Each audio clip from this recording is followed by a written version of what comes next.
चलिए आज का चैप्टर हम लोग शुरू करते हैं। संस्कृत का 7वां लेसन नीति श्लोका। क्या चैप्टर का नाम है बाबू? नीति श्लोका, जो कि एक पद्यात्मक पाठ है। कैसा पाठ है? पद्यात्मक पाठ है। ध्यान से सुनिएगा सर। नीति श्लोका, नीति का मतलब क्या होता है सर जी? यानी हमें कैसे रहना चाहिए, हमारा व्यवहार कैसे होना चाहिए, हमारी नीति क्या होनी चाहिए, हमें करना क्या चाहिए, ये सारी चीजें आज हम जानने वाले हैं, सीखने वाले हैं। हम अपने किताब, अपने पाठ के मतलब इसके अनुसार। ठीक है सर, ध्यान से सुनिएगा। आइए, तो जैसा कि सबसे पहले हम लोग क्या शुरू होता है बेटा? पाठ परिचय। क्या शुरू होता है? पाठ परिचय। ध्यान दीजिएगा, पाठ परिचय में क्या लिखा गया है इस पाठ में? किस पाठ में? नीति श्लोका पाठ में व्यास रचित महाभारत के उद्योग पर्व के अंतर्गत 8 अध्यायों की प्रसिद्ध विदुर नीति से संकलित 10 श्लोक हैं। अर्थात हम जो पाठ नीति श्लोका पढ़ने जा रहे हैं वो विदुर नीति से लिया गया है। और किस पर्व से लिया गया है? उद्योग पर्व। किसके उद्योग पर्व? महाभारत के उद्योग पर्व से लिया गया है। जो किन्होंने लिखा है? व्यास। अरे महर्षि वेद व्यास है ना, वेद व्यास नाम सुने होंगे सर, सुनिएगा। जो महाभारत के भी रचयिता है, वही महर्षि वेद व्यास जी द्वारा रचित महाभारत के उद्योग पर्व के अंतर्गत एक आता है। कौन सा नीति? विदुर नीति से संकलित ये 10 श्लोक हम लोग पढ़ने जा रहे हैं, जिसमें जो धृतराष्ट्र हैं, धृतराष्ट्र जो कि सर अंधे थे, नाम सुने हो आप लोग? धृतराष्ट्र वही महाभारत युद्ध शुरू होने से पहले अपने मंत्री विदुर को बुलाते हैं और उनसे कुछ बात करते हैं, कुछ पूछते हैं नीतियों के बारे में। वही पाठ हम लोग पढ़ने जा रहे हैं। ध्यान से, यहां पे लिखा भी गया है सर। जब महाभारत युद्ध की स्थिति समीप थी, यानी महाभारत युद्ध शुरुआत होने वाला था, तब धृतराष्ट्र ने अपने श्रेष्ठ मंत्री विदुर से, उनका सबसे श्रेष्ठ मंत्री कौन थे? विदुर। यानी विदुर क्या थे? मंत्री थे, याद रखिएगा। से मन की शांति के लिए, किसके लिए? मन की शांति के लिए, मन कैसे शांत रहे, नीति से जुड़े प्रश्न पूछे। विदुर ने उन प्रश्नों का उचित उत्तर दिया। यही प्रश्नोत्तर स्वरूप ग्रंथ का वह अंश विदुर नीति कहलाता है, याद रखिएगा। यानी कि धृतराष्ट्र ने नीति के लिए, अपने मन की शांति के लिए विदुर से कुछ सवाल पूछे थे, और वही सवाल जवाब जो है विदुर नीति कहलाता है। क्योंकि विदुर जी ने क्या किया था? उनका सबका जवाब दिया था, उनका उत्तर दिया था। आगे देखिएगा सर। यह गीता की तरह महाभारत का अंग होते हुए भी एक स्वतंत्र ग्रंथ के रूप में मान्य है। सुनिएगा, एक गीता एक बहुत बड़ा ग्रंथ है, सभी को पता है। साथ ही साथ ये भी उसी के अंतर्गत आता है, लेकिन विदुर नीति भी एक अपना ग्रंथ के बराबर है। जरा सोचिए, यानी बहुत सारे उसमें श्लोक, बहुत सारे बातें उसमें लिखी गई है। उसी में से हम लोग कितने पढ़ने जा रहे हैं? मात्र 10 को पढ़ने जा रहे हैं। ठीक है सर, ध्यान दीजिएगा। आइए पाठ को डायरेक्ट शुरू करते हैं सर, बिना देरी किए हुए। कुछ क्वेश्चन के जवाब दीजिए। तो जो विदुर नीति है, विदुर नीति जो हम पढ़ने जा रहे हैं, वो किनके द्वारा रचा गया है? व्यास रचित। कहां से लिया गया है? महाभारत के उद्योग पर्व से लिया गया है। बहुत बढ़िया। ठीक है सर, ये जो 10 श्लोक हैं वो किस नीति से लिए गए हैं? विदुर नीति से लिए गए। इसमें कौन किससे प्रश्न पूछता है? धृतराष्ट्र अपने मंत्री से प्रश्न पूछते हैं, जो कि मंत्री कौन है? विदुर है। ठीक है सर, ये एक नाम है। आइए सर पढ़ना शुरू करते हैं। लिखा गया है सर, ध्यान दीजिएगा। यस्य कृत्यम न विघ्नन्ति शीत मुषणम भयम रति। सुनिएगा, समृद्धवा सवय पंडित उच्यते। ठीक है, ये जो पहला जो पद्य है, पहला श्लोक है, ध्यान से सुनिएगा। इसका भावार्थ क्या है, अर्थ क्या है? पहले अनुवाद समझिए। ये जो लिखा है इसी का अनुवाद क्या है? तो जिसके कार्य में शीत, शीत माना होला ठंडा वंडा। सुनिएगा, उष्ण, भय, अनुराग, संपदा अथवा दरिद्रता, विघ्न नहीं डालते हैं, वही पंडित कहलाता है। वही क्या कहलाता है सर? वही पंडित कहलाता है। इसका भावार्थ क्या है? ध्यान से सुनिएगा। अर्थात सच्चा पंडित या बुद्धिमान वही है जो ठंडा गर्मी, सुख दुख, धन गरीब यानी अमीर गरीब, डर या मोह जैसी परिस्थितियों से प्रभावित नहीं होता है। आप अमीर हैं, आप गरीब हैं, आपके पास पैसा है, आपके पास पैसा नहीं है, दुख में है, कलेश में है, कष्ट में है, ठंडा है, गर्मी है, उसको किसी चीज से भी मतलब नहीं होता है। एकदम निवृत्त मार्ग पे वो चला जाता है, एकदम बढ़िया भगवान में लीन हो जाता है। वही व्यक्ति क्या कहलाता है सर? पंडित कहलाता है, बुद्धिमान कहलाता है, ज्ञानी कहलाता है। इसका मतलब क्या? हम लोग पंडित, बुद्धिमान, ज्ञानी नहीं हो सकते हैं। मैंने पंडित के साथ साथ यहाँ पे मैंने बुद्धिमान भी मेंशन कर दिया है। नहीं तो बहुत लोग इसको जाति से जोड़ देते हैं, पंडित जाति से, लेकिन नहीं। बुद्धिमान व्यक्ति को पंडित कहा गया है, याद रखिएगा सर। जो किसी भी प्रकार की मिला जो अगर कहे ना उसको किसी प्रकार का टेंशन नहीं होता है। आप अमीर हैं, ठीक अच्छी बात है सर, आप अपने लिए, हम गरीब हैं, ठीक अच्छी बात है, हम अपने लिए हैं, हम मेहनत कर रहे हैं, अपनी जीविका चला रहे हैं, बात खत्म। आगे देखिएगा, वह हर हाल में अपना काम करता रहता है और अपने लक्ष्य को पूरा करता है, यानी बुद्धिमान व्यक्ति परिस्थितियों को देखकर काम छोड़ता नहीं है। हमें भी चाहे कैसी भी परिस्थिति आ जाए तो लोग बहाना मारता है, सर गर्मी है, गर्मी है। एक तो समय था जब पंखा उंखा नहीं था, जरा सोचिए, बेन्ना डोला कर लोग पढ़ते थे, बड़े बड़े महापुरुषों का आप लोग नाम सुने होंगे, एपीजे अब्दुल कलाम, बाबा साहब भीमराव अम्बेडकर। क्या उस समय गर्मी नहीं था? बहुत ज्यादा गर्मी था। उस समय इतना टेक्नोलॉजी भी नहीं था, एसी भी नहीं था, वो लोग कैसे पढ़ाई कर लिए? तार लगे सर लाइन नहीं था, मोबाइल चलाओ खातिर लाइन रह रहा है, आए बताइए।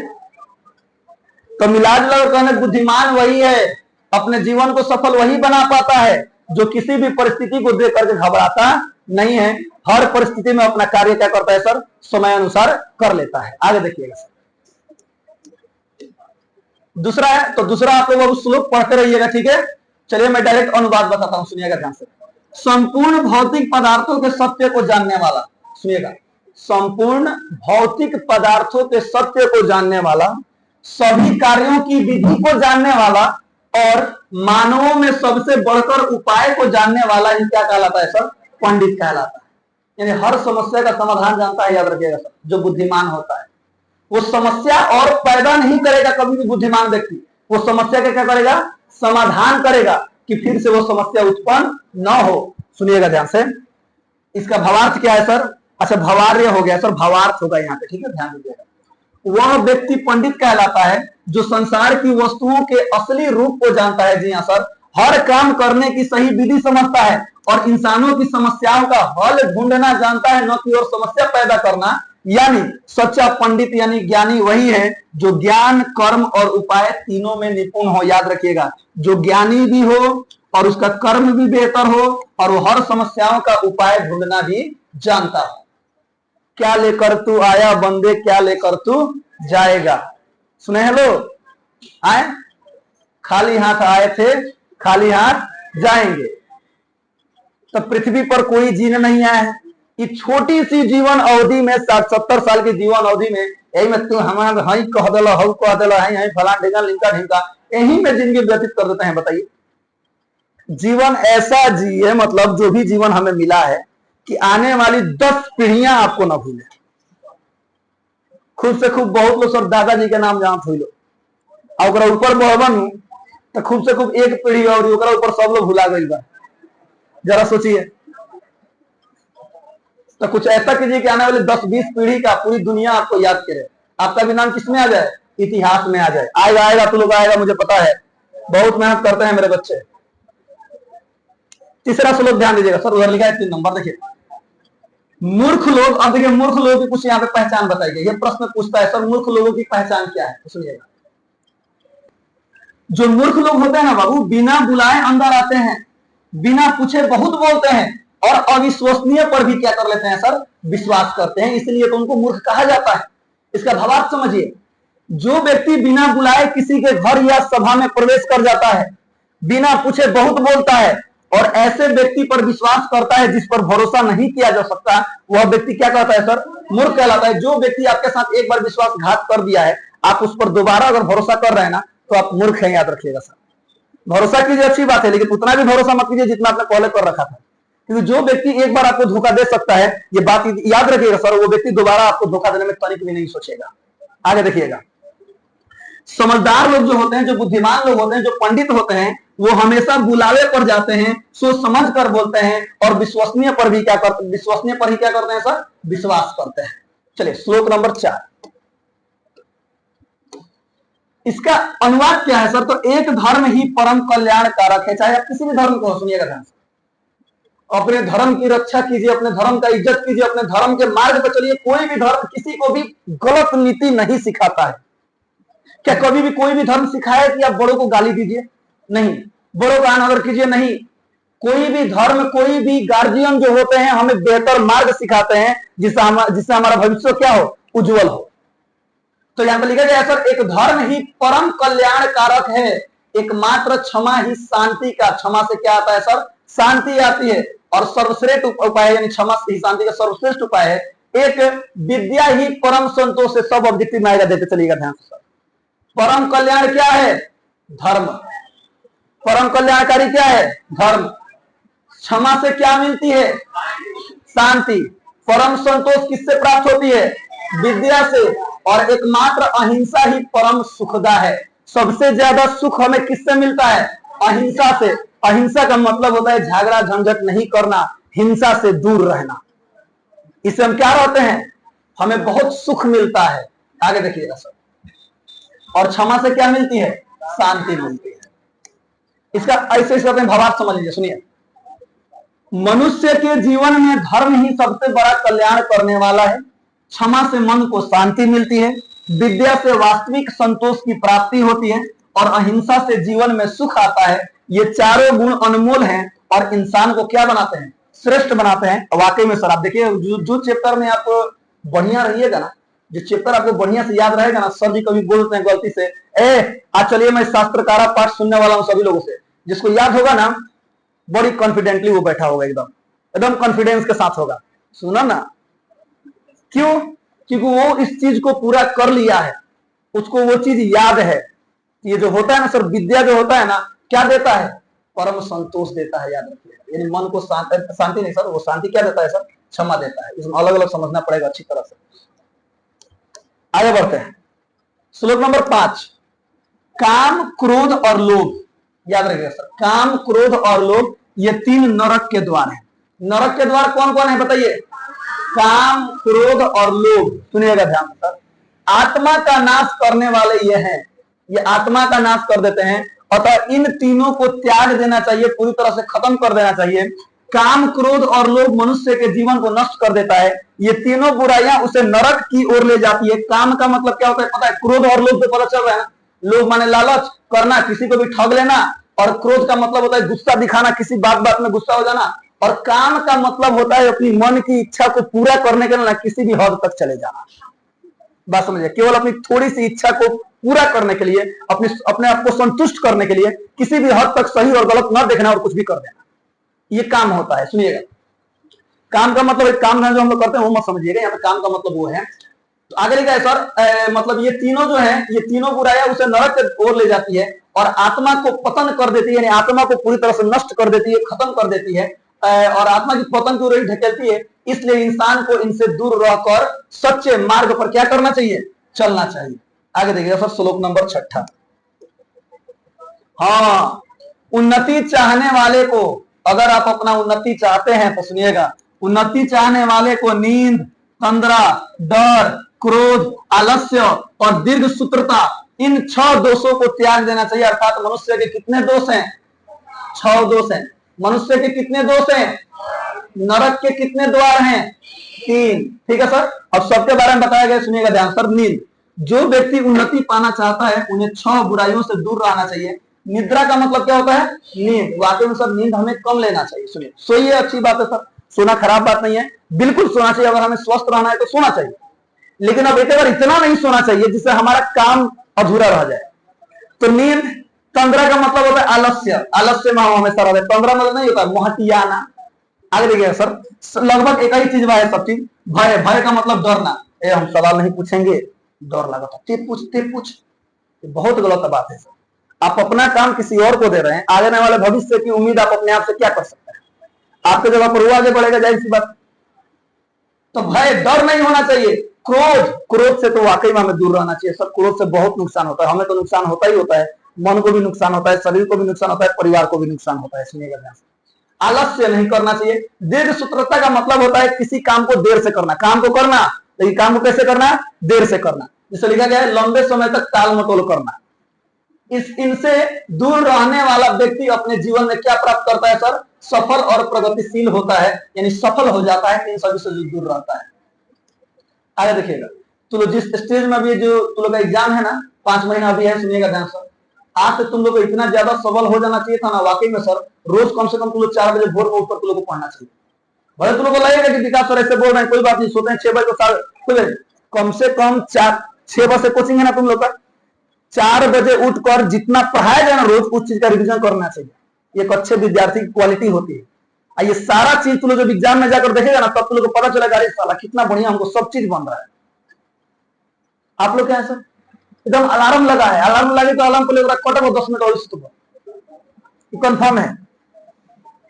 बताइए, थोड़ा सा भी अगर दिमाग में आप अपने पढ़ाई को लेकर चिंतित हो जाए ना, तो आपके दिमाग के अंदर एगो नस होता है सर, एगो नस है, वो आपको ऑटोमेटिक जगा देगा। अब आपके ऊपर डिपेंड करता है कि आप जॉब पर सो जाते हैं कि जॉब करते नहीं उठकर घूम लेते हैं, आपके ऊपर डिपेंड करता है। नींद टूटेगा कंफर्म है, याद रखिएगा सर। और नींद टूटेगा अगर आप आलसी होंगे तो कंबल तानेंगे और सूझ जाएंगे।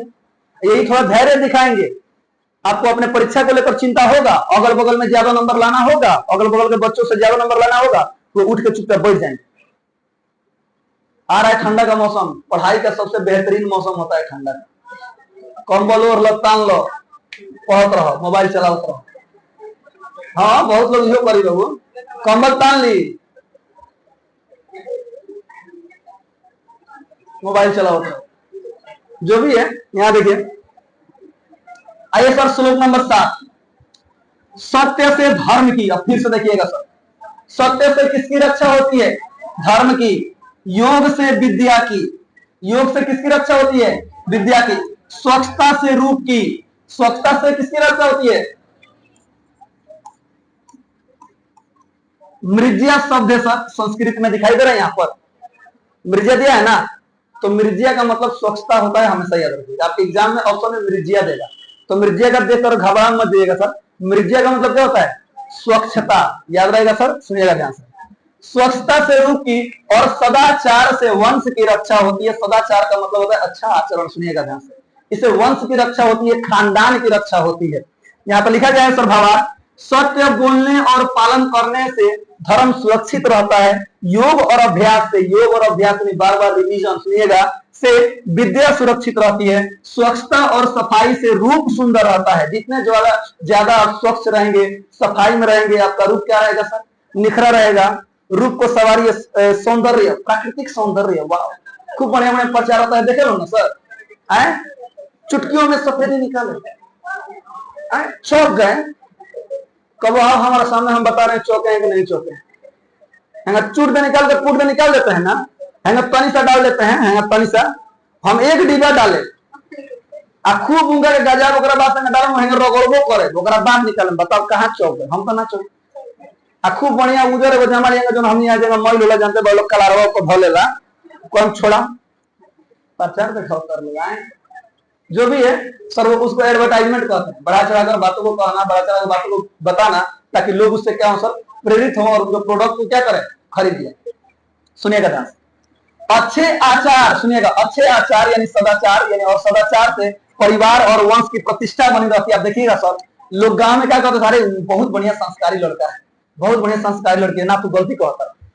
अगर आपका आचरण अच्छा होगा ना सर, गांव के प्रति या कहीं भी, आप कोई गलती से कोई गलती कर भी दिए सर, हो जाता है कभी कभी, तो देखिएगा सर लोगों को विश्वास नहीं होगा।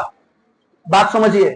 अब मान लो पहले ही से हेड लिस्ट में बढ़ा, हेड लिस्ट समझ में होता, हेड लिस्ट पहले ही से हेड लिस्ट में है, आ गलती भले कोनो दोसर के लोग होते ना पकड़ाई लोग, सब लोग क्या करता कि ये हुए। इसलिए देख बाबू, आचरण सदाचरण जो होता है ना, अगर रहिएगा ना, तो एक दो छोटा मोटा गलती हो जाएगा ना, तो लोगों को भरोसा नहीं होगा। आई बहुत बढ़िया चीज है। अब पहले ही से एकदम मार जना रहल बा, जो हम जौन भाई तो हम ही बनी, तो सोच लियो। यहां देखिए, हाँ, श्लोक नंबर 8 ध्यान दीजिएगा सर। हे राजन, यानी हे राजा, वो धृतराष्ट्र को कह रहे हैं, कौन कह रहे हैं? विदुर कह रहे हैं, हे राजन, हमेशा प्रिय बोलने वाले। प्रिय बोलने वाले का मतलब होता है सर मीठा बोलने वाले, सुनिएगा ध्यान से। हमेशा प्रिय बोलने वाले मनुष्य तो सहज मिल जाते हैं, मीठे बोलने वाले मनुष्य तो तुरंत मिल जाएंगे। इन तरह मुंह पर चिकनावे वाला लोग, सुनो बड़ लोग, चिकनावे वाला हम भोजपुरी में कहल जाला, भाई मुंह पर चिकना के चल गए। हाँ सुनिएगा, चिकनावे लोग कहते हैं, सुनिएगा, प्रिय बोलने वाले लोग मनुष्य सहज मिल जाते हैं, लेकिन हेलो, अप्रिय बोलकर भी हमारा हित चाहने वाले वक्ता और श्रोता दोनों बहुत कम मिलते हैं। अगर कोई मित्र हमसे द्वेष कर रहा है, हमको डांट रहा है, बोल रहा है हमारे पढ़ाई को लेकर, तो वही हमारा सच्चा मित्र है, याद रखिएगा। अगर कोई मित्र आपके पढ़ाई में बाधा बन रहा है, ध्यान से सुनिएगा सर, मैं एक बात बता रहा हूं सर, जो भी है, ए छोड़ मत पढ़, चले यहाँ घूम के आओ, चलो फिर फायर खेल जाओ, वो आपका सच्चा मित्र नहीं है। मैं सही बोल रहा हूँ। घूमिए, खेलिए, गेम खेलिए, अच्छी बात है, लेकिन कब? जब उसका टाइम हो तब। मान लीजिए पढ़ने बैठे हैं, कोई आकर आपको लेकर चलेगा, वो मित्र नहीं है, याद रखिएगा सर। अभी सुन लो, किताब कह रहा है, बड़े बड़े महाज्ञानी कह रहे हैं। हाँ, सच्चा मित्र वो है जो हमारे अपने कर्मों को लेकर हमें सजग करे, हमको डांटे, हमको बोले कि नहीं तुमको ये करना है तो कर। ये चीज हम लोग आज करते हैं, पढ़ाई के समय में मानते हैं नहीं किया सर, लेकिन आज जब हो गए सर, मेच्योर हो गए हम लोग, कल देखिएगा अपने मित्र को बोलते हैं, अरे भाई काम का नहीं करो, एक काम करना रे, कुछ पैसा हमारे से ले ले, दुकान खोल, जो कमाए, जो विदेश जो। आज पता चलता है कि मित्रता क्या होती है, तब तो बताता काश हम पढ़ ले रहते। ये होता है, देखिएगा लिखा है, संसार में लोग आसानी से मिल जाते हैं जो हमेशा मीठे और प्रिय वचन बोलते हैं, लेकिन जो लोग कड़वे वचन बोलकर भी दूसरों के भले की बात करते हैं वे दुर्लभ और अनमोल हैं। सुनिएगा, वाकई में जो कड़वा बोलकर अगर हमारा हित चाहता है, हित का मतलब होता है भलाई चाहता है, तो वो व्यक्ति हमारे लिए सबसे बेहतर है, जो कि एक पिता होते हैं, एक माँ होती है। कड़वा भी बोलेंगे ना, एक थप्पड़ माँ मारेगी भी ना, उसके पीछे भी उसका स्वार्थ छिपा होगा कि बेटा हमारा आगे चलकर क्या होगा सर, बड़ा आदमी बनेगा या फिर पढ़ लेगा। पिता अगर बोल रहे हैं, डांट रहे हैं ना, तो हम एकदम मुंह फुला के बैठ जाते हैं, मुंह फुला लेंगे, माई मर लसिया, पापा मर ले, गलत बात है सर। और वो मार रहे हैं तो किसके लिए मार रहे हैं? अपने लिए मार रहे हैं? नहीं, वो चाहते हैं कि आप जो जिंदगी उन लोगों ने जिया है, वो चाहते हैं कि आपको उस जीवन, उस समस्या से गुजरना न पड़े, इसलिए वो लोग ऐसा कदम उठा रहे हैं। आप लोगों में खिसिया जाएंगे, हम तो सुना बोले तुम रखा मर लूंगा, अरे क्या गए। सत्य और हितकारी बोले बातें अक्सर कड़वी होती है। जी सर, ये बात तो सही है सर।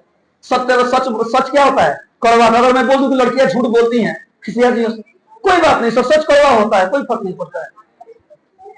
लड़कियां झूठ बोलती हैं, देखो खिसिया गई सर, सच बात कड़वा लग ही जाता है, क्या कीजिएगा।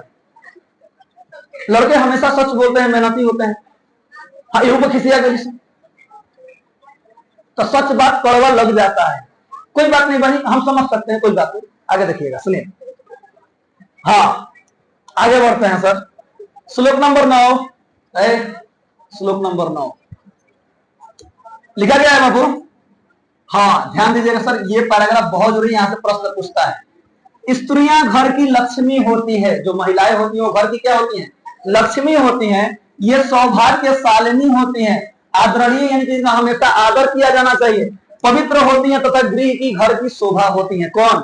महिलाएं, स्त्रियां। याद रहे, जैसे हमारी माँ है, बहनें हैं, जिस प्रकार से हम उनका सम्मान करते हैं, इज्जत करते हैं, उस तरह हर एक महिलाओं का करना चाहिए। आगे देखिएगा सर, अतएव इनकी विशेष रूप से रक्षा की जानी चाहिए। महिलाओं की वाकई में सुरक्षा की जानी चाहिए। आप कहीं भी देखिएगा सर, बड़े बड़े लोग, चाहे हम ही लोग हैं, कहीं भी हमारी माँ या फिर बहन जाती है, तुरंत उनको कहते हैं सर नहीं आप हम चलेंगे साथ में जाते हैं, उनकी सुरक्षा के लिए जाते हैं, याद रखिएगा सर। तो इनकी सुरक्षा बहुत जरूरी है।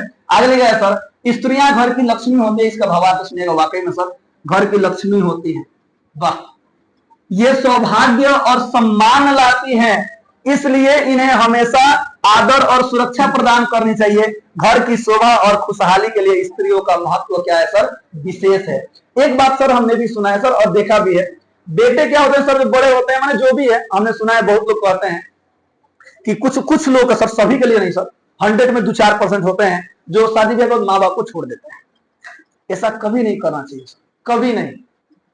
माँ बाप का जीवन उतना दिन नहीं होता है जितना दिन आता है, याद रखिएगा। उस जीवन में भी वो लोग उनको छोड़ देते हैं, बताइए कितना गलत बात। हाँ, उस समय कुछ बेटियां होती हैं सर, जो आकर क्या करती हैं सर, सहयोग करती हैं, साथ देती हैं, तो ये अच्छी बात है सर, जो भी है। कुछ बेटी होती है का हिस्सों जो है लगे, ये ध्यान दो। हमारे जो भी है, दुनिया है, कुछ भी होता है। देखिए श्लोक नंबर 10 और श्लोक नंबर लास्ट सुनिएगा ध्यान से सर। विनय विनय विनय विनय, सुनिएगा, अपयश का नाशक है। किसका नाशक है सर? अपयश का, यानी हम यश प्राप्त करने में, हम प्रसिद्धि प्राप्त करने में जो चीज रास्ता में बाधक है ना, अगर हम विनयशील व्यक्ति हैं, रे सुशील व्यक्ति हैं, सुशीला, सॉरी सुशीला ना रे, शीला ना, नीला नीला, बहुत मार मारे, ठीक बा। अरे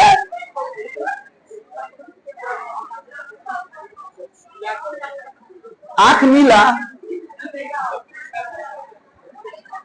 नाम ये याद दो बेटा, पर हो गया है। आइए सवाल पूछेंगे शस्त्रकारा के बारे में बताओ, साहित्यकारा शस्त्रकारा के बारे में, तो कहा बोलो सर नहीं याद है।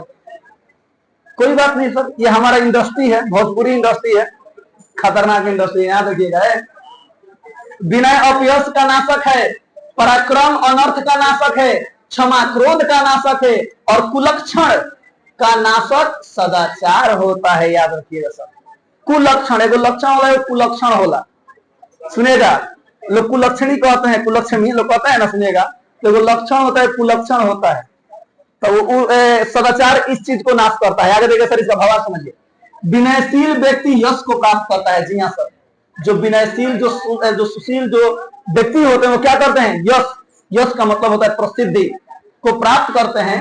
आगे देखिएगा सर, पराक्रम अनर्थ को दूर करने वाला होता है, क्षमा से क्रोध का अंत होता है, और जो सदाचारी होते हैं उनके पास कुलक्षण फटक नहीं पाता है। अतएव हमें विनयी, पराक्रमी, क्षमाशील और सदाचारी होना चाहिए। इस प्रकार से ये पूरा का पूरा 200 श्लोक का अर्थ, अनुवाद, भावार्थ हम लोगों ने पढ़ लिया। अब चलते हैं सर कुछ महत्वपूर्ण टॉपिक्स जो कि इस किताब से है, आपको ऑब्जेक्टिव में भी मदद करेगा और सब्जेक्टिव में भी मदद करेगा। ध्यान दीजिएगा, परीक्षा हेतु महत्वपूर्ण बिंदु क्या लिखा गया है, बहुत बढ़िया सुनिए। यह पाठ महाभारत के किस पर्व से लिया गया है, अब सभी लोग जवाब दीजिए। इसमें विदुर नीति के 10 श्लोक प्रस्तुत हैं। किनके श्लोक प्रस्तुत हैं, युद्ध की स्थिति में, कौन सा युद्ध, महाभारत का युद्ध जो छिड़ने वाला था, उस स्थिति में धृतराष्ट्र ने मन की शांति के लिए अपने मंत्री विदुर से नीति विषय क्या किए थे, प्रश्न पूछे थे। विदुर ने नीति, धर्म, सदाचार और जीवन मूल्यों पर आधारित उत्तर दिए थे। ठीक है सर, विदुर नीति को गीता की तरह महाभारत का अंग मानते हुए इसे स्वतंत्र ग्रंथ के रूप में स्वीकारा गया है। याद रखिएगा सर, यह भी गीता की तरह एक ग्रंथ का काम करता है, उसके रूप में इसको देखा गया है, माना गया है।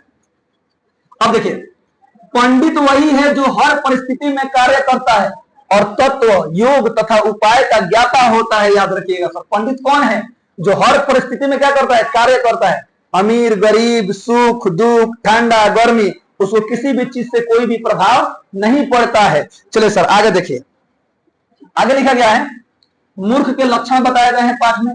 तो मूर्ख के लक्षण क्या है, जो बिना बुलाए आता है, बिना पूछे बोलता है, अविश्वसनीय पर भी विश्वास कर लेता है। धर्म से कल्याण, सुनिएगा, धर्म से क्या होता है, कल्याण होता है। क्षमा से क्या आती है, शांति आती है। विद्या से क्या मिलता है, संतोष मिलता है। और अहिंसा से क्या मिलता है, सुख मिलता है। काम, क्रोध और लोभ, ये तीनों किसके द्वार हैं, नरक के द्वार हैं। याद रखिएगा, उन्नति चाहने वाले को कितने दोषों से दूर रहना चाहिए, 6 दोषों से। कौन कौन, निद्रा, तंद्रा, भय, क्रोध, आलस्य और दीर्घसूत्रता। ठीक है सर, आगे देखिए, धर्म की रक्षा किससे होती है, विद्या की रक्षा, रूप की रक्षा, संस्कृत में सुनिएगा, और कुल की रक्षा किससे होती है, कुल माने खानदान। आगे देखिए, अगला लाइन है, प्रिय बोलने वाले सहज मिल जाते हैं, यानी मुंह पर चिकनाने वाले बहुत हाल्दी मिल जाते हैं, सिंपल भाषा में। पर हितकारी अप्रिय वचन बोलने वाले और सुनने वाले बहुत दुर्लभ होते हैं। यानी जो हमारे भलाई चाहते हैं और हमारे भलाई के लिए हमें बोल रहे हैं, डांट रहे हैं, पीट रहे हैं, ये बहुत कम लोग होते हैं। आगे देखिएगा सर, स्त्रियां गृह लक्ष्मी कही गई है। जी हाँ सर, स्त्रियां गृह, घर की लक्ष्मी कही गई है।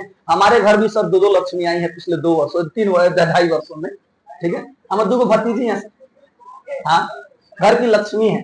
यहाँ देखिए, आदरणीय होती हैं, पवित्र होती हैं और घर की शोभा होती है। कौन, स्त्रियां, महिलाएं। आगे देखिएगा, विनय, पराक्रम, क्षमा और सदाचार, ये गुण अपयश, अनर्थ, क्रोध और कुलक्षण का नाश करते हैं। बताइए, विनय से किसका नाश होता है, पराक्रम से, क्षमा से, सदाचार से। वाह भाई वाह। इस पाठ का मुख्य संदेश क्या है, तो सुनिएगा, धर्म, क्षमा, विद्या, अहिंसा, विनय और सदाचार ही सच्चे जीवन मूल्य हैं। अर्थात हमें अपना जीवन इन्हीं मार्गों पे व्यतीत करना चाहिए, तो हमारा जीवन सफल हो सकेगा। हम जो चाहते हैं हम वो पूरा कर पाएंगे। ठीक है सर, अब आइए सर, शुरू होता है प्रश्न उत्तर, ज्यादा नहीं है, मात्र 5 से 6 हुए। निम्नलिखित प्रश्न का उत्तर किसमें दे, हिंदी में दे। आइए सर हिंदी में देते हैं, प्रत्येक प्रश्न का उत्तर ध्यान दीजिएगा। पहला क्वेश्चन को समझिएगा, नीति सलोका पाठ के आधार पर पंडित की परिभाषा लिखे, या नीति सलोका पाठ के आधार पर पंडित के लक्षण क्या है ये बताएं, या पंडित किसे कहते हैं ये बताएं, या पंडित किन्हें कहा जा सकता है, बुद्धिमान किन्हें कहा जा सकता है ये बताएं। कोई भी क्वेश्चन आए उसका आंसर ध्यान से सुनिएगा सर क्या लिखा गया है, लिख लेंगे सभी लोग। अब लिखा गया है नीति सलोका पाठ के अनुसार वही पंडित कहलाता है जो सर्दी गर्मी भय आनंद उन्नति अवनति से भयभीत न होकर अपने कार्य में लगा रहता है। वह समस्त जीवों के तत्वों को जानता है, कर्मों की विधि को जानता समझता है और उपाय ढूंढने में क्या होता है सर निपुण होता है, उसे ही क्या कहते हैं पंडित कहते हैं। सभी प्रश्नों का एक उत्तर आप यही लिख कर आ जाएंगे। आगे देखिएगा सर क्वेश्चन नंबर 2, स्त्रियों की विशेषताएं लिखे, सुनिएगा ध्यान से क्या लिखे, स्त्रियों यानी महिलाएं की क्या क्या विशेषताएं होती है ये लिखना है, ध्यान दीजिएगा। नीति सलोका पाठ के अनुसार स्त्रियां घर की शोभा और क्या होती है लक्ष्मी कही गई हैं। वे सौभाग्यशालिनी पवित्र आदरणीय और पूजनीय होती हैं। घर को प्रकाशित रखने वाली स्त्रियां परिवार की मर्यादा और संपन्नता की आधारशिला होती हैं। घर की मर्यादा टिकी होती है महिलाओं पर, स्त्रियों पर, मान मर्यादा इज्जत प्रतिष्ठा, यार इसलिए स्त्रियों का रक्षा करना, उन पर ध्यान देना, उनका इज्जत करना हमारा प्रथम कर्तव्य है, याद रखिएगा सर। अतः उनकी रक्षा और सम्मान करना क्या है सर हमारा मतलब हमें आवश्यक है, याद रखिएगा। आगे देखिएगा क्वेश्चन नंबर 3, उन्नति चाहने वालों का क्या करना चाहिए, सुनेगा। उन्नति चाहने वालों को क्या करना चाहिए, क्वेश्चन है उन्नति चाहने वाले को क्या करना चाहिए, आंसर लिखा गया है उन्नति चाहने वाले मनुष्य को आलस्य, निद्रा, तंद्रा, भय, क्रोध और दीर्घ सूत्रता जैसे दोषों से बचना चाहिए। आप ऐसे भी लिख सकते हैं सर कि उन्नति चाहने वालों को 6 दोषों से दूर रहना चाहिए और उसके बाद 6 दोष मेंशन कर सकते हैं। आगे देखिएगा, ये दोष व्यक्ति के जीवन में बाधक बनते हैं और प्रगति को रोकते हैं। जो इन दुर्गुणों को त्याग देता है वही सफलता और जीवन में क्या प्राप्त कर सकता है सर उन्नति प्राप्त कर सकता है, याद रखिएगा। ठीक है, चलिए 4 नंबर क्वेश्चन है, सुलभ एवं दुर्लभ कौन है। सुलभ कौन है, जो प्रिय बोलकर हमारा बस प्रिय बोलने वाले सुलभ हैं, अप्रिय बोलकर भी हमारा भला चाहने वाले क्या है सर दुर्लभ है। कितना आसान है सर, अभी मत लिखे चले तो मुंह पर चिकनाने वाले बहुत ढेर लोग मिल जाते हैं, मत लिखे चलिए लोग, वो हम समझाने के लिए बोलते हैं। प्रिय वचन बोलने वाले लोग सुलभ होते हैं, वे आसानी से हर जगह मिल जाते हैं, लेकिन अप्रिय होकर भी सत्य और हित की बात करने वाले लोग बहुत दुर्लभ होते हैं। ऐसे व्यक्ति ही सच्चे मार्गदर्शक कहलाते हैं। सच्चे मार्गदर्शक का मतलब होता है हमारे जीवन की सफलता में वो साथ देने वाले होते हैं। आगे लिखा है सर, जो हमारी भलाई के लिए कटु वचन बोलते हैं, यानी कि थोड़ा सा हमें डांटने वाला, डांट फटकार वाला वचन बोलते हैं, लेकिन उसमें भी हमारा क्या छिपा होता है भलाई छिपा होता है। आगे देखिए क्वेश्चन नंबर 5, नीति सलोका पाठ में देखिए मूड चेतन राधम क्या लिखा है सर, मूड चेतन राधम किसे कहा गया है, पहले इसका अर्थ समझ लो क्या है सर। नीति सलोका पाठ में मूड चेत नराधम उसे कहा गया है जो बिना बुलाए कहीं चला जाता है, यानी मूर्ख लोग। कौन सा सर, मूर्ख लोग, सुनिएगा। कहीं चला जाता है बिना पूछे ही वो बहुत बोलने लगे और अविश्वसनीय व्यक्ति पर भी क्या कर ले विश्वास कर ले। व्यक्ति आसानी से अविवेकी माना जाता है, यानी मूर्ख माना जाता है, जो समाज में उपहास का पात्र बनता है, अर्थात उसका हर जगह पर क्या बनाया जाता है मजाक बनाया जाता है। उपहास का मतलब क्या होता है उसकी निंदा की जाती है, उसका मजाक बनाया जाता है। ये कैसे लोग होते हैं, मूर्ख लोग होते हैं, याद रखिएगा। चलिए सबसे last second last question number 6, ध्यान दीजिएगा। 6 प्रकार के दोष कौन से हैं, पठित पाठ के आधार पर वर्णन करें, या नीति सलोका पाठ के आधार पर मनुष्य के 60 दोषों को हिंदी में वर्णन करें। आपके क्वेश्चन आए तो देखिए कैसे लिख कर आना है, जैसे लिखा गया है। नीति सलोका पाठ में मनुष्य के 6 दोष बताए गए हैं, डैश दिया गया है। निद्रा, तंद्रा, भय, आलस्य, क्रोध और दीर्घ सूत्रता, याद रखिएगा, इसको याद करना पड़ेगा।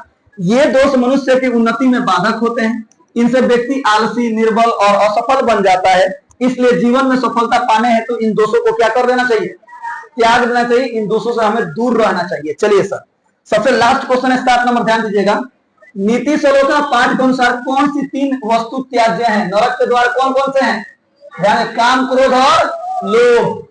नीति सलोका पाठ में काम, क्रोध और लोभ को त्याज्य बताया गया है। ये तीनों नरक के द्वार माने गए हैं। किसके द्वार माने गए हैं, नरक के द्वार माने गए हैं, जो आत्मा का नाश कर देते हैं। इनके कारण मनुष्य अधोगति को प्राप्त होता है और उसका जीवन नष्ट हो जाता है। अतः इनका त्याग करना अति आवश्यक है। हमें किसी प्रकार के भी लोभ और लालच में नहीं पड़ना चाहिए, हमें गुस्सा नहीं करना चाहिए। याद रखिएगा सर, ये किसके द्वार होते हैं? नरक के द्वार होते हैं। इससे इंसान कभी भी सफल नहीं होता है। चलिए, ये क्वेश्चन सर यहीं पे खत्म होता है। अब शुरू होता है ऑब्जेक्टिव टाइप्स क्वेश्चन।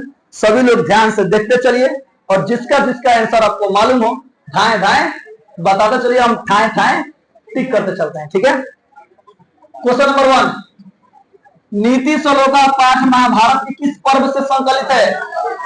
वाह बेटा वाह, फिर तेज बोलो भाई, तेज बोलो। किस पर्व से? बहुत बढ़िया। विदुर नीति किस ग्रंथ का अंश है? ऑप्शन के अनुसार महाभारत का। बताइए, नीति श्लोका पाठ में कौन किससे प्रश्न कर रहा है?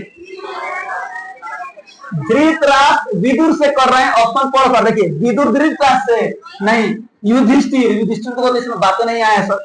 धृतराष्ट्र विदुर से, ऑप्शन नंबर सी हो जाएगा। ठीक है सर, बहुत बढ़िया। अगला क्वेश्चन बताइए, पंडित किससे विचलित नहीं होते हैं, नहीं घबराते हैं? सुनिए, शीतोषण से, भय से, अनुराग से। ये तीनों में से ये किसी से भी नहीं घबराते, इसलिए क्या हो जाएगा सर? उपरोक्त सभी से। ठीक है सर, आगे बताइए, कौन पंडित कहलाने योग्य है?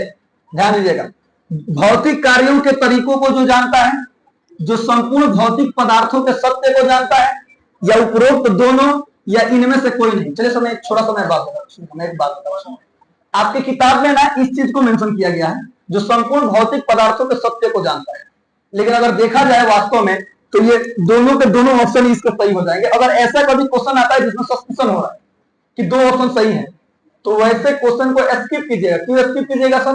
क्योंकि 100 में से हमें 50 टिक करना है ना सर। क्यों 50-50 में क्यों रहना? जब हमें 100% बनिए जाएगा तो सस्पेंशन में मत रहिएगा। ठीक है सर, याद रखिएगा। चलिए, अगला क्वेश्चन है, मूर्ख लोगों की पहचान क्या है? जो बिना बुलाए कहीं चले जाते हैं, बिना पूछे किसी वस्तु को उठा लेते हैं, बिना बात के झगड़ा कर लेते हैं। ये तो भाई इन सभी को क्या करते हैं सर? मूर्ख कहते हैं। इसका मतलब ये क्या हो जाएगा? उपरोक्त सभी। अगला बताइए, इनमें से शांति का सर्वश्रेष्ठ उपाय? शांति किससे आती है? क्षमा से आती है। याद रखिएगा, शांति किससे आती है? क्षमा से। धर्म से कि क्षमा से? क्षमा से। ऑप्शन नंबर बी हो जाएगा। अगला क्वेश्चन का जवाब दीजिएगा, इनमें से किन्हें नरक का द्वार कहा गया है? काम, क्रोध और लोभ। ऑप्शन दिया है, काम, क्रोध और लोभ, काम, क्रोध और संतोष, काम, क्रोध, अरे बाबा प्रेम, काम, क्रोध और लज्जा। लोग लजा जाते हैं कि ना जी? याद रखिए, तो काम, क्रोध और लोभ। ठीक है, चलिए क्वेश्चन नंबर 9 ध्यान दीजिएगा सर। नरक के द्वार कितने हैं? 3। अब पार्वजन गई तो में काम, क्रोध और लोभ। निम्न में से नरक का द्वार नहीं है। देखो, नहीं है। काम, क्रोध और लोभ को छोड़ दीजिए, कौन नहीं है? ऑप्शन नंबर सी हो जाए। कितने तेज है मेरे बच्चे, वाह, बहुत प्यार करते हैं तुम लोगों से। अगला बताइए, दीर्घ सूत्रता का क्या अर्थ है? देखिए, किसी भी काम को देर से करना, टाल मटोल करना। आखिर बच्चे आप नहीं पढ़ रहे हैं, मोहटिया रहे हैं, तो क्या नहीं पढ़ेंगे? पढ़ना तो पड़ेगा, चाहे अभी पढ़ लीजिए चाहे देर से पढ़िए। तो इसका क्या हो जाएगा सर? जल्दी काम करना, बिना विचार किए काम, देर से काम करना। ऑप्शन नंबर सी हो जाएगा। ठीक है सर, अगला बताइए, बातें बंद, ध्यान दीजिएगा। धर्म की रक्षा किससे होती है? सत्य से धर्म की रक्षा होती है। याद रखिएगा, ऑप्शन नंबर ए हो जाएगा। अगला बताइए, योग से किसकी रक्षा होती है? योग और अभ्यास से विद्या की रक्षा होती है। किसकी रक्षा होती है सर? विद्या की रक्षा होती है। कितने तेज हैं आप लोग, बताइए। स्वच्छता से किसकी रक्षा होती है? स्वच्छता की बात किया ना सर, स्वच्छता से किसकी रक्षा होती है? रूप की। किताब के हिसाब से क्या होगा? रूप होगा। ऑप्शन पढ़िएगा तो सब बुझाई भी सही है। स्वास्थ्य, बीमारी, पर्यावरण, क्या कहीं भी स्वास्थ्य की बात हुई नहीं ना, रूप की बात हुई। आपके अनुसार स्वच्छ रहिए, सौंदर्य को निखारे। वाह,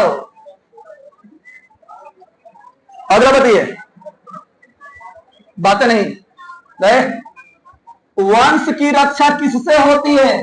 सदाचरण से। ऑप्शन नंबर डी हो जाएगा। ऑप्शन देखा ना, सत्य से, धर्म से, अच्छे खान पान से।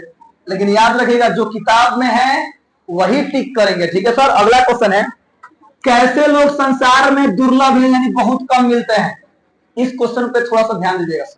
आप पढ़िएगा ना तो सबका सब सही लगेगा, लेकिन आपके किताब में एक ही को बात मेंशन किया गया है, मैं पढ़ के सुनाता हूं। जो अप्रिय हितकारी वचन बोलते हैं हमारे किताब में यही है। क्या हमारे किताब में कहीं भी है जो विपत्ति आने पर हमारा साथ दे? नहीं है। जो अपने समाज व देश की मर्यादा का हमेशा ध्यान में रखें।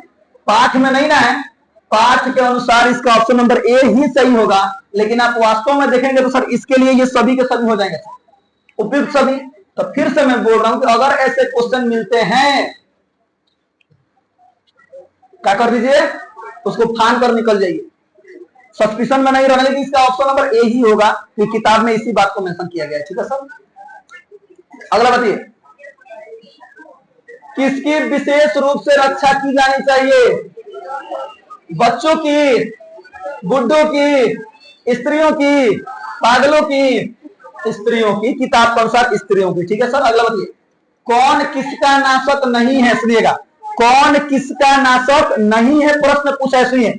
विनय अपयश का नाशक करता है, जी हाँ सर। पराक्रम अनर्थ का नाश करता है, सुनिएगा। क्षमा क्रोध को नाश करता है, हाँ। सदाचार शिष्टाचार दोनों जगह चीज है ना सर। सदाचार शिष्टाचार को नाश करेगा, सदाचार से हमारे अंदर और शिष्टाचार बढ़ता है। तो ऑप्शन नंबर डी हो जाएगा। अगला बताइए, केन षड दोषा हत्व्या, सुनिएगा। 6 दोषों को किसके द्वारा त्याग देना चाहिए? 6 दोषों को किसके द्वारा त्यागना चाहिए? सर्वभूतम यानी सभी के द्वारा। आत्मना का मतलब अपने द्वारा, परमात्मा का मतलब भगवान के द्वारा, अमूर्त चेता का मतलब मूर्खों के द्वारा, अपने द्वारा। पहले आप स्वयं के ना भाई, आप में क्या कमी है, आप में कौन से दोष है? आप अपने आप को ना जानते हैं कि पूरी दुनिया को जानते हैं किसमें कौन सा दोष है। इसलिए हमें स्वयं त्याग देना चाहिए 6 दोष। इससे क्या हो जाएगा? आत्मना हो जाएगा। कितने लोगों को समझ में आया? अगला क्वेश्चन देखिए। क्वेश्चन है बाबू, परपीड़न क्या लिखा है? परपीड़न, इसका अर्थ क्या होता है? दूसरों को कष्ट पहुंचाना। किस लिए होता है बताइए? ऑप्शन देखिए, पुण्य के लिए, पाप के लिए, नाश के लिए या धर्म के लिए? परपीड़न किसके लिए होता है सर? पाप के लिए होता है। किताब को सर याद रखिएगा सर, दूसरों को पीड़ित करेंगे तो पाप होगा ना सर। हमारा नाश जो है ये भी हो सकता है, लेकिन ये वाला ज्यादा बेहतर है। ठीक है। अगला बताइए, बिना बुलाए कौन आता है? मूर्ख आते हैं, याद रखिएगा। ठीक है। महाराज धृतराष्ट्र के प्रश्नों का समुचित उत्तर कौन देते हैं? हाँ, मंत्री विदुर की अर्जुन की, दुर्योधन की कृष्ण, मंत्री विदुर। अगला बताइए, अपृष्टो बहुभाषते किस पाठ का अंश है जो बिना पूछे अधिक बोले? किस पाठ से आया है? नीति श्लोक का ऑप्शन नंबर ए हो जाएगा। क्वेश्चन नंबर 24 देखिए सर, परम तृप्ति, ध्यान दीजिएगा। परम तृप्ति यानी परम हमें संतोष देने वाली कौन है? क्वेश्चन को समझिए। तृप्ति का मतलब होता है संतोष देने वाली कौन है? विद्या है। उत्तम शांति क्या है? यानी शांति हमें किससे मिलती है? क्षमा से मिलती है। क्षमा से हमें क्या मिलती है? शांति मिलती है। अगला क्वेश्चन का जवाब दीजिएगा सर। नीति श्लोका पाठ में परम श्रेय यानी सर्वोत्तम कल्याणकारी, परम श्रेय का मतलब क्या होता है? सर्वोत्तम कल्याणकारी किसे कहा गया है? तो धर्म को कहा गया है, याद रखिएगा सर। सबके लिए कल्याणकारी, सर्वोत्तम कल्याणकारी कौन है? धर्म है। एक एक क्वेश्चन पे विचार कीजिएगा। ठीक है सर। आगे बढ़ते हैं बाबू, या तो आप लोग विचार कर दीजिए माने बढ़िया से, ना तो हम विचार करेंगे और ना तो काल ही मैं से विचार करवा देंगे। हाँ, काल ही मैं विचार करी है। अगर बढ़िया से ना पढ़बो बेटा तो सोच लियो के विचार करी? काली माई। हाँ, तो अगर काली माई विचार करी, ठीक बा, याद रखिए। चलिए अगला बताइए, घर की शोभा कौन है? स्त्री। आचार का हनन किससे होता है? आचार का हनन यानी कि खत्म किससे होता है? अलक्षण से, सुलक्षण से, काम से, क्रोध से।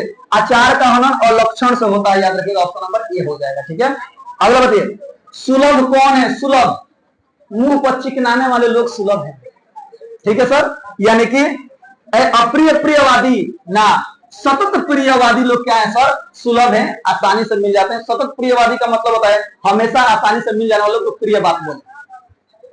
अगला क्वेश्चन का जवाब दीजिए, क्वेश्चन नंबर 30। बताइए, अपनी उन्नति चाहने वाले को कितने दोष त्याग देना चाहिए? बहुत बढ़िया, ये तो आसान है सर। विनय किसका नाशक है? अपयश का। विनय किसका नाशक है? अपयश का। अगर अपयश नहीं समझ में आता है तो अपयश का मतलब होता है अकीर्ति। क्या होता है सर? अकीर्ति। ऑप्शन नंबर डी हो जाएगा। ठीक है सर, अगला सवाल का जवाब दीजिए। विद्या की रक्षा किससे होती है? विद्या की रक्षा किससे होती है बताइए? सत्य से, मृज्या से कि योग से? योग से विद्या की रक्षा होती है, अभ्यास से विद्या की रक्षा होती है। वाह भाई वाह, पाठ पढ़ने का यही वो फायदा है ना कि ऑब्जेक्टिव धाय सब बन जाता है ना जी। अगला क्वेश्चन का जवाब दीजिएगा। हाँ, नीति श्लोका के आधार पर परम सुख देने वाली क्या है? परम सुख देने वाली, ध्यान दीजिएगा सर। विद्या की, धर्म की, क्षमा की, अहिंसा? अहिंसा। अहिंसा परम सुख देने वाली है, पाठ में आया था, याद कीजिएगा सर। आप देखिएगा ना तो सब लगेगा सही है, लेकिन पाठ जो ध्यान से पढ़ा होगा ना वही सही टिक कर जाएगा कि अहिंसा से हमें क्या मिलता है? परम सुख की प्राप्ति होती है। क्वेश्चन नंबर 34, नीति श्लोका पाठ में कितने श्लोक हैं? 10। सतत प्रियवादी लोग क्या होते हैं? सुलभ होते हैं। हेलो, सतत प्रियवादी लोग सुलभ होते हैं। अगला बताइए, अनर्थ का नाश किससे होता है? तो अनर्थ का नाश याद रखिएगा सर, पराक्रम से होता है। ऑप्शन नंबर डी हो जाएगा। ठीक है सर, चलिए आगे बढ़ते हैं। बताइए, रूप की रक्षा किससे होती है? रूप की रक्षा मृज्या का मतलब स्वच्छता। बहुत बढ़िया, मृज्या। अगर ये ऑप्शन आ जाए तो मैक्सिमम लोग कंफ्यूज हो जाएंगे। क्या आप लोग कंफ्यूज यही है क्या? कभी कंफ्यूज आना नहीं है। ठीक है, यहाँ देखिए, नीति श्लोका पाठ किस ग्रंथ से संकलित है? ऑप्शन पढ़िए, तब विदुर नीति से संकलित है। ऑप्शन नंबर ए हो जाएगा। देखिए सर, आचार्य डैश डैश डैश हंति, रिक्त स्थान को उचित पद से भरे। सुनिएगा ध्यान सर, सदाचार यानी आचार, कुलक्षण दोष यानी कि नाश करता है, अर्थात इससे क्या हो जाएगा? अलक्षणम हो जाएगा। याद रखिए, ऑप्शन नंबर डी हो जाएगा। हाँ सर सही है, आचार किसको नाश करता है? अलक्षण को नाश करता है। सही है, हाँ अलक्षणम होगा इसका, सही है। ठीक है, अगला बताइए। अरे भाई यहाँ पे इसका हिंदी में लिख दिया है, ज्यादा नहीं है बनी, 45 हुआ है। ठीक है, चलिए बताइए, क्षमा किसका नाश करती है? क्षमा, क्षमा किसका नाश करती है? क्रोध का नाश करती है क्षमा। ऑप्शन नंबर ए हो जाएगा। अगला देखिए, पराक्रम डैश डैश डैश हंति, पराक्रम किस चीज को नाश करता है? अनर्थ को। तो अनर्थम किधर है? ऑप्शन नंबर सी हो जाएगा। ठीक है सर, चलिए आगे बढ़ते हैं। अगला क्वेश्चन है, डैश डैश डैश परम तृप्ति, रिक्त स्थान की पूर्ति उचित पद से करें। विद्या ही परम तृप्ति देने वाली है। मैंने हिंदी में पूरा अनुवाद कर दिया है सर, इसका क्या हो जाएगा? विद्या। ऑप्शन नंबर डी हो जाएगा। ठीक है सर, अब क्वेश्चन शायद खत्म है। अच्छा अभी और है, चलिए 44 को क्वेश्चन है। कई गो? अरे भाई 44 गो, 44 गो, 45 के बाद 44 आता है ना, वही 44 क्वेश्चन। डैश डैश डैश जना नम्रा भवती, रिक्त स्थान की पूर्ति उचित विकल्प से करे। बुद्धिमान लोग सदा क्या होते हैं? विनम्र होते हैं। तो आना ना सुनो, सभी जगह वही लिखा है ना, लेकिन संस्कृत के हिसाब से, पद के हिसाब से इसमें बुद्धिमंत होगा। क्या होगा? बुद्धिमंत। क्या होगा? बुद्धिमंत, याद रखिएगा। ठीक है सर, अगला बताइए, रूपम डैश डैश डैश रक्षते, रूप से किस चीज की रक्षा होती है बताइए? मृज्या। ऑप्शन नंबर सी हो जाएगा। आसान है सर, चलिए पूरा का पूरा खत्म होता है। सभी लोग खूब बढ़िया से, ईमानदारी से पढ़ करके, कंप्लीट करके क्वेश्चन आंसर लिख लेना है, और जो परीक्षा हेतु महत्वपूर्ण बिंदु था वो लिख लेना है, और उसके बाद से आना है सर। कल सबका जांच किया जाएगा।